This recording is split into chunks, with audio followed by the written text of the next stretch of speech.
Mitra bisnis Indonesia menghadapi krisis dokter. Merujuk data Kementerian Kesehatan, satu dokter di Indonesia melayani lebih dari 2.100 penduduk, jauh dari rata-rata rasio dokter di dunia menurut WHO, yaitu satu dokter per 1.000 penduduk. Untuk itu, Menteri Kesehatan Budi Gunadi Sadikin berencana mengimpor dokter asing, lantaran untuk mencetak dokter-dokter di Indonesia perlu waktu. Sementara jika dokter kurang seperti saat ini, nyawa bisa melayang. Namun rencana ini banyak ditentang unsur dokter dari ID sampai mengadakan demonstrasi.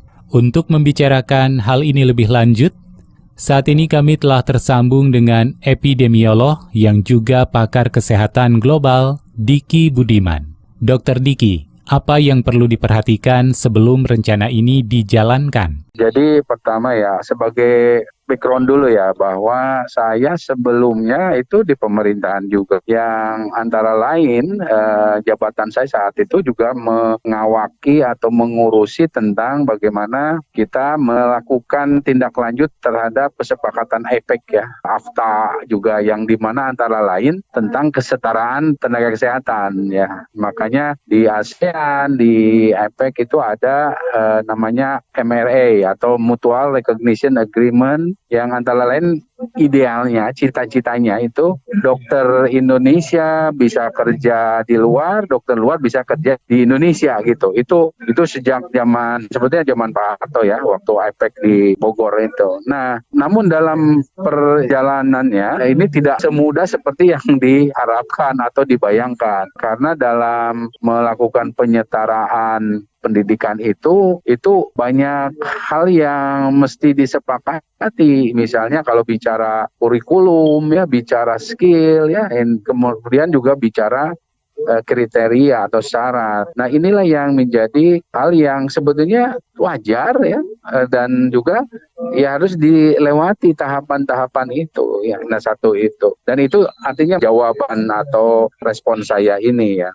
Nah, untuk diketahui ya, dokter itu atau tenaga kesehatan di Indonesia memang mengalami keterbatasan ya, bukan hanya dokter sebetulnya, apalagi kalau bicara beberapa profesi dokter, apalagi yang sifatnya memerlukan skill khusus ya, skill apalagi yang bicara advance. Namun dalam konteks seperti itu, sekali lagi kita tidak bisa hanya mengambil langkah instan ya, artinya oke, langsung selesai dengan mendatangkan dokter ya, karena bicara profesi dokter itu bicara satu profesi yang di dalam menjalankan tugas kewajibannya, perannya ada banyak pendukung lain.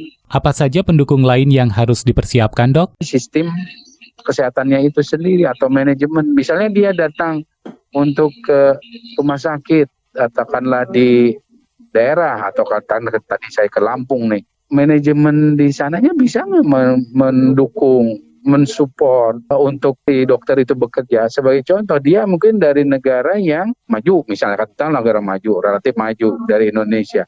Nah, alatnya apakah mendukung atau dia bisa sebebas seperti di sana? Kan belum tentu, karena ini dipengaruhi dengan keuangan si rumah sakit, sumber daya lain yang ada di rumah sakit itu, kemudian juga bicara belum ada alat atau teknologi gitu.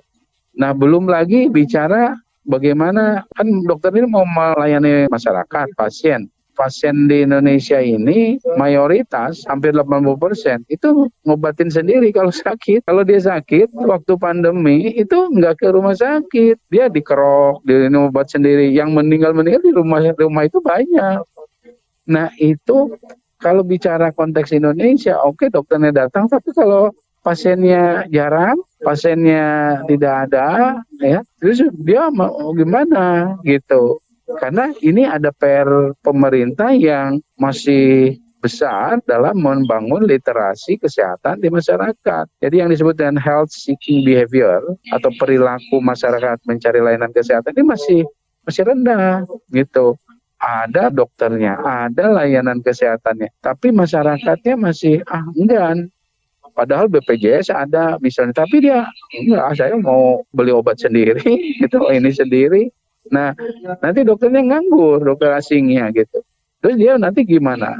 Bayarannya gimana? Siapa yang bayar? Tekor, nanti tekor. Atau kalau dia misalnya mau nyari uang, dia akan jangan-jangan dia nerobos lagi nyari misalnya praktek ke kampung-kampung gitu kan.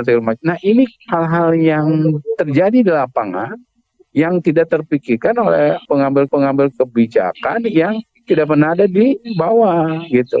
Kebetulan saya ya beranjak dari puskesmas ya, terus bertahap sampai saya di Kementerian Kesehatan, sampai saya di level global saat ini gitu, di ASEAN, di OKI dan lain sebagainya. Jadi apa yang terjadi di lapangan dan akan terjadi di lapangan itu harus dipikirkan dari sekarang gitu.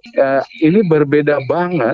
Saya pernah menyampaikan dalam salah satu media di awal ketika wacana ini terjadi, dokter itu beda dengan pemain bola gitu. Pemain bola ya oke, dia dalam 11 itu pokoknya dilatih terus bersama ya akan terjadi chemistry gitu. Tapi dokter ini untuk bekerja dia banyak sekali penunjang sistem yang harus dibangun dan mendukung gitu. Tapi sebenarnya Indonesia memang kekurangan dokter atau hanya masalah distribusi yang kurang merata saja, di mana banyak dokter yang berada di kota besar namun jarang di daerah terpencil. Kalau bicara proporsi yang dikeluarkan oleh WHO, ya memang kita masih ada gaps, ada kekurangan.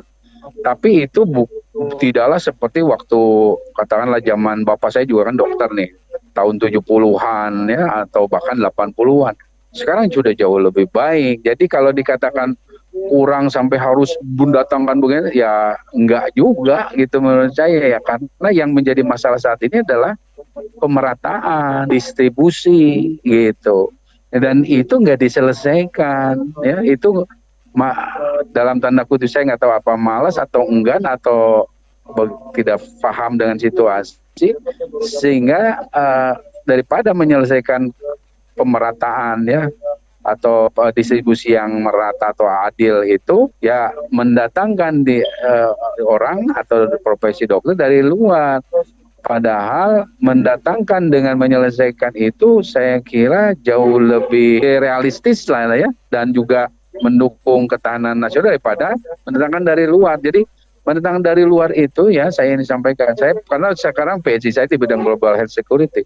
Itu juga harus dipikirkan tentang ketahanan kesehatan kita ya, bagaimana dia kalau dia melakukan penelitian tanpa kita sadari, ambil sampelnya ya, dia kerjasama dengan donor atau organisasi riset di luar sana, hancur kita gitu. Nah ini yang juga harus dipikirkan ya.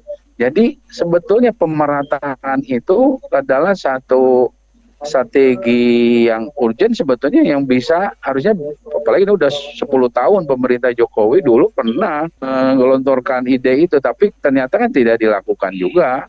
Karena apa? Karena itu butuh satu strategi yang sifatnya kuat dari atas, karena daerah-daerah kita kan berbeda kemampuan APBD-nya. Dokter-dokter baru lulus ini kan katakanlah dengan sistem yang lama lah katakanlah, kan mereka mengeluarkan uang untuk sekolah. Ya tentu insentif yang ditawarkan harus bisa setidaknya menjanjikan mereka bahwa mereka mendapatkan kesempatan memulihkan itu dana yang dia keluarkan untuk sekolah gitu. Tapi dia bisa berbakti untuk masyarakat. Ini yang kurang. Daerah-daerah yang kaya bisa kebanjiran dia karena dia bisa ngasih beasiswa, ngasih insentif, dokter dikasih fasilitas segala macam, bahkan tenaga perawat sekalipun.